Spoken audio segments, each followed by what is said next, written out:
Hi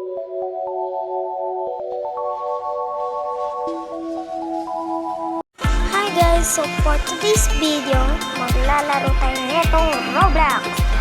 At guys, sorry kung kalimutan ko ang pangalan. And then, so, simula tayo kasi alam kong ganun ang gagawin. And then, wait me back. Mag-spin the wheel muna tayo guys. So, tingnan natin kung ano makukuha. Pero teka lang, bago natin ipakita, i-comment nyo muna dyan sa comment section kung ano ang papakita. 3, 2, 1, go! Ayan ang napakita! Kung sino man mga nakahula,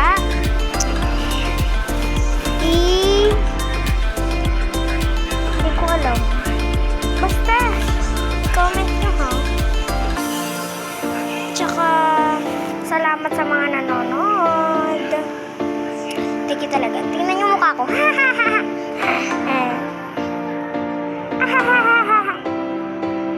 Sarap ng sining mo.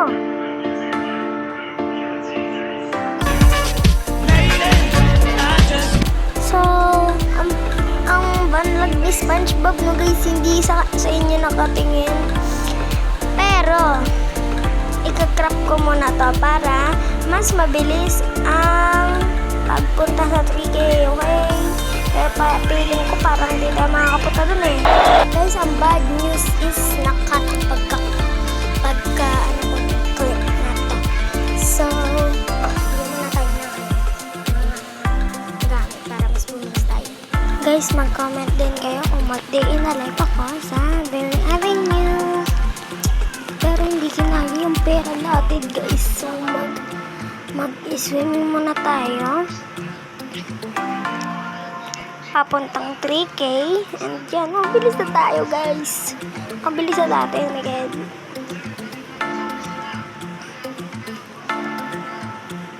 Gusto ko man gawa ng ng part 2 pero kailangan ko ituloy ito. Cheers.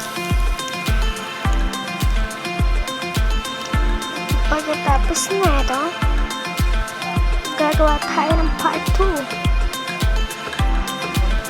And mag-day na live tayo sa tan-tanan.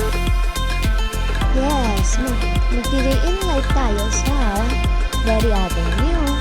And 6-7% na.